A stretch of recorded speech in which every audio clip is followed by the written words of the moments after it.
Soundstripe.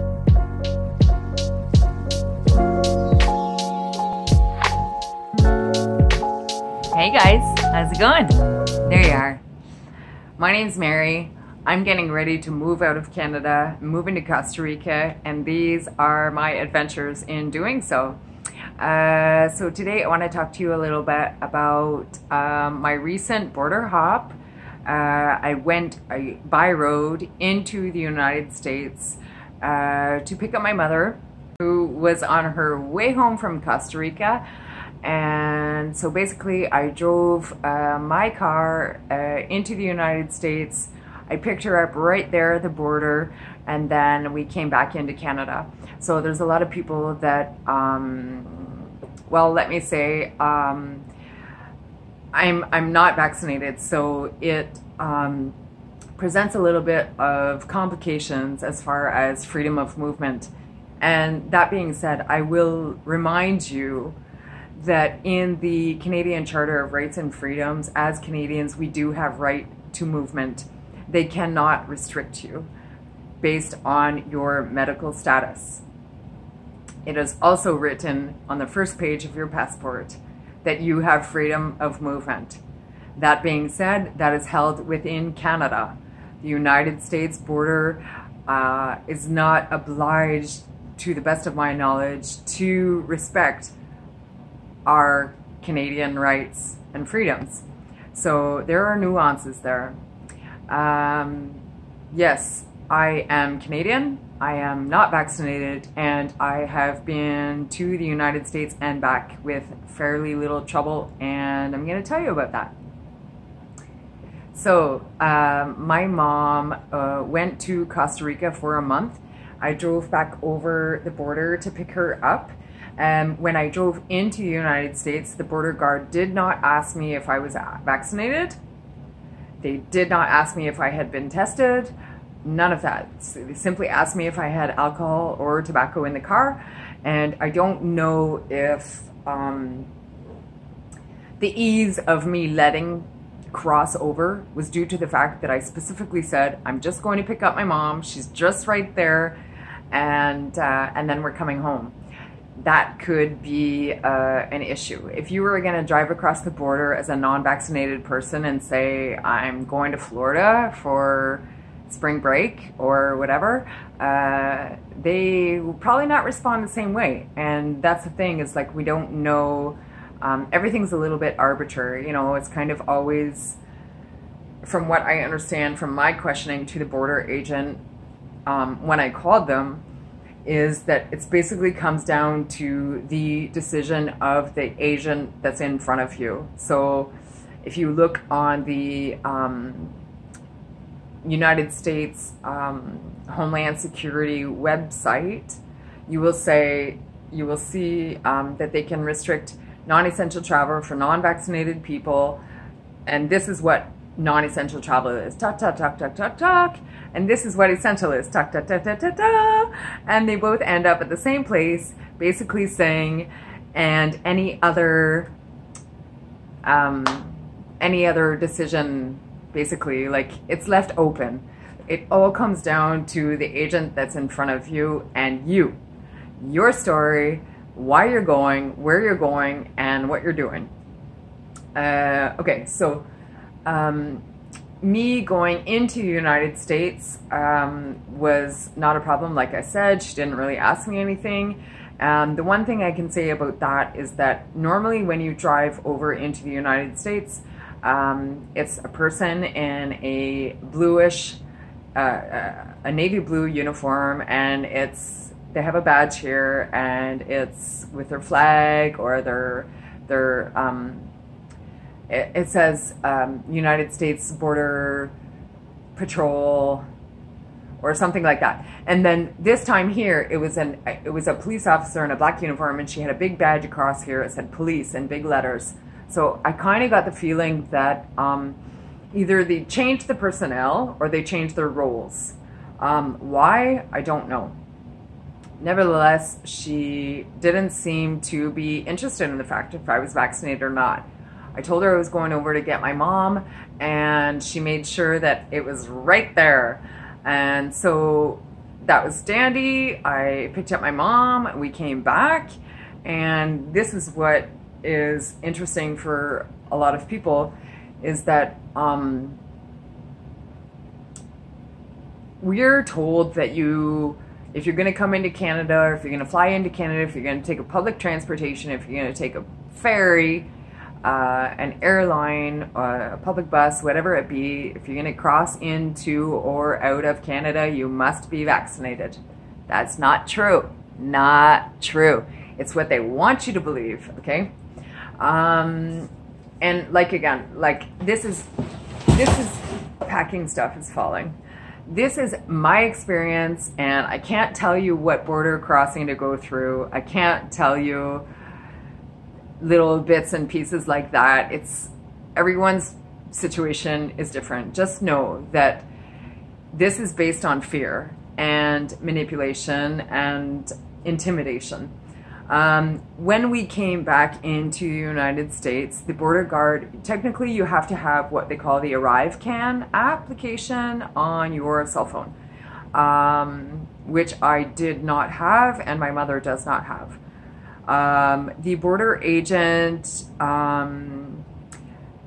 was starting to ask me, first of all, he asked if we were vaccinated. We said no. He asked if we had been tested. We said no.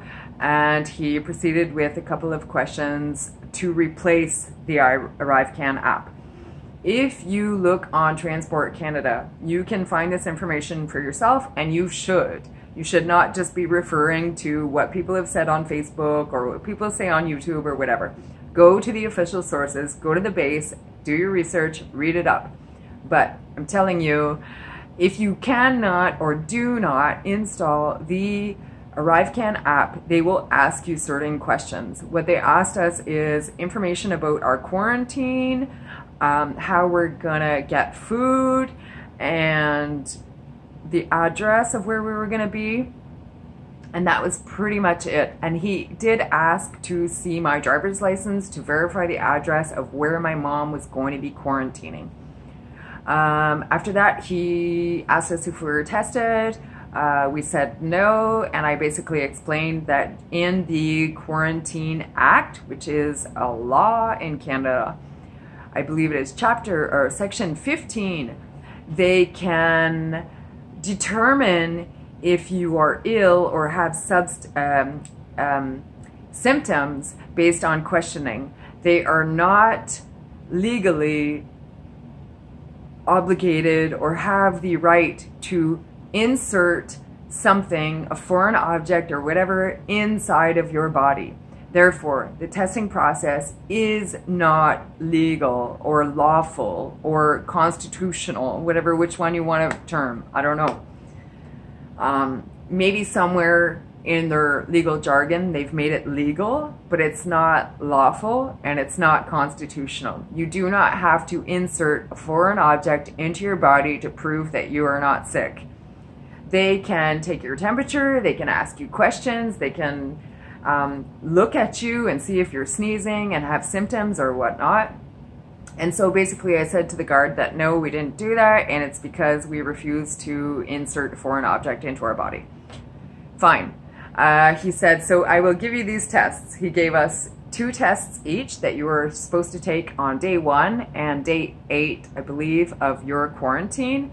We did not do, and I told him I was not going to do them because they are invasive. He had nothing to say about that, and there's nothing they can say.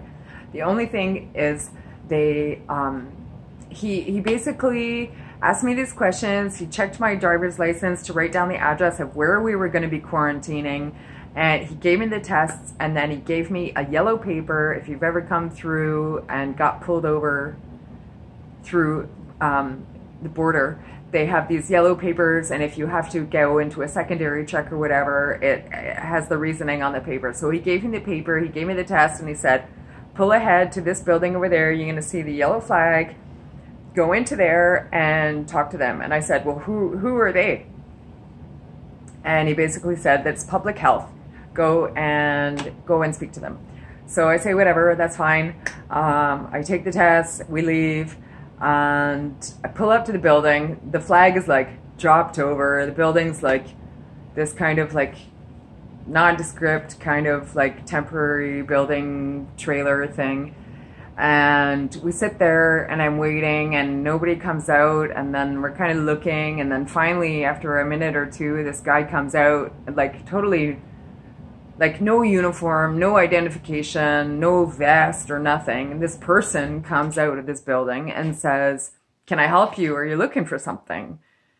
And I'm thinking, okay, like, do I want to give myself up to public health? Because the more you give, the more they take, right?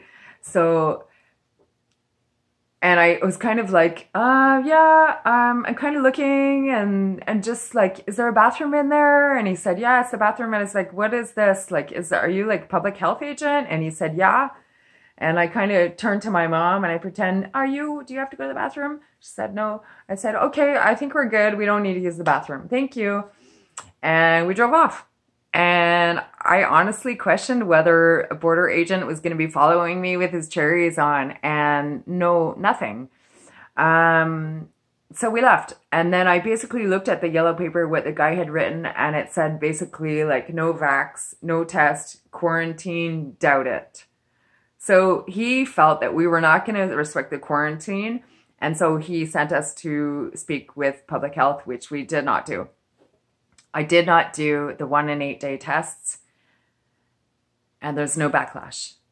I did receive 2 or 3 phone calls during my quarantine of somebody reminding me of my obligations to do so, at which time I took the time to remind her why she asked me if I did the first day test, and I said no, and I explained why. And she basically said, so you can't do it? You can't physically, you have trouble doing it? And I said, no, I don't have trouble doing it. I'm just not doing it because I'm not legally obligated to do it.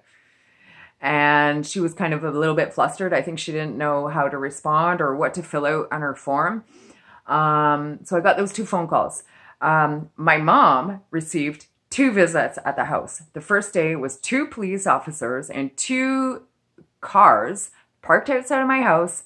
They came to my door. I did not answer the door. I opened the window and I talked to them through the window screen because, as far as I'm concerned, police officers do not need to enter my home, and I do not answer my door to them because unless I have committed a crime or they need to inform me that somebody is dead, they have no business being on my property. So I spoke to them through the window, and I did remind them that according to the Quarantine Act, I do not have to take the test. And I asked them, why are you guys checking up on me? Like, why are you here? Because usually that's designated to a public health officer, and that's not part of your duties as a police officer to make sure I'm staying in my home. And I let them know that this is an arbitrary detainment. I am being detained in my home unlawfully, and this is something also that you need to check up on just to inform yourself. And when you inform yourself, you give yourself the power of knowledge. And when you have the power of knowledge, you have the power of spirit and the courage to stand your ground and to know where your rights are. And that's, as a citizen, we need to be doing. If we were in 1800, we would not be laying back like little puppies, scared and like, please don't hurt me, for no reason, you know? You need to inform yourself. So basically, habeas corpus is what it's called. They need to show proof or physical reasoning as to the reason for your detainment. And this is detainment. If you are being told to stay in your home and to not leave, I'm not allowed to walk my dog around the block. I'm not allowed to go to the grocery store to procure food. I'm not supposed to go to the pharmacy to procure vitamins or medicines. If you do have a medical emergency, you would be allowed to leave. Nevertheless, that is unlawful detainment. You cannot detain somebody in their home for no reason when they have no visible signs of sickness, like in the least. Like, that's all BS. But in the least, I don't even have symptoms, and they never even asked me if I had symptoms. So basically, I politely reminded the police officers that I would be re-verifying their legal rights to verify my detainment, and they acknowledged that that was my legal right to do so, and that I let them know that as per the Quarantine Act, I'm not obligated to put something inside of my body. So that was that. And then a couple days later, about 8 a.m., another agent came who was from a private security firm. And once again, I did not open the door. I opened the window and spoke to the gentleman through, I would call him a gentleman. I spoke to the person through the window screen, and he asked, again, same thing as the police officers. They asked if my mother was here. And I said yes. And the police officers actually asked to verify her identification. So I showed them her passport through the window. And he kind of like had to step through the garden. He was like, oh, sorry, I'm stepping on your tulips. I said, no problem, no problem. So I showed him my mom's passport. Same thing with the private security agent. He asked if my mother was here. And I said, yes, she is. Here she is. My mom came to the window and they saw her. They never asked about me. Like, I came through with my mom. They never asked about me. I got the phone calls. My mom got the visits. So I'm telling you, it's like my mom says, like, the right hand don't speak to the left. They don't know what's going on. A lot of the employees that are hired to do this work don't even know. Like the second guy from the private security he came here with the wrong information. He came here and said, so, Madame tested positive after coming off the airplane. And I was like, what? No, actually, she's never even freaking been tested, you idiot. And she definitely didn't test positive. So I don't even know, like, I don't know why you're here. And basically when he said that to me, I got pissed and I just said, get off my property, you're trespassing. And I shut the window. And he got real upset with me and left. And then we had noticed that he came back and he left a paper in on my doorstep, basically saying that we came to give you a COVID visit and you weren't here and you can be fined up to $7,000, blah, blah, blah. We basically took that and put it in the garbage. We basically did not respect our quarantine. We did our regular business. We went out and did chores. We went to the grocery store. We had people over. And you know what? If the government wants to snoop to me about this, that's fine, because I know that it's not lawful what you're doing. And I have no problem with that.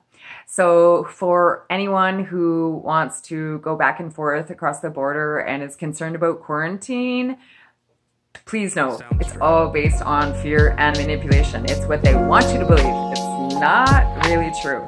So the battery's dying. I gotta go back to packing and keep fighting for freedom, people. I'm moving to Costa Rica. Next time I'm gonna talk to you about packing and shipping stuff. It's really complicated and taxing and it's getting heavy. But come back to check me out next time and take care, guys. Happy travels.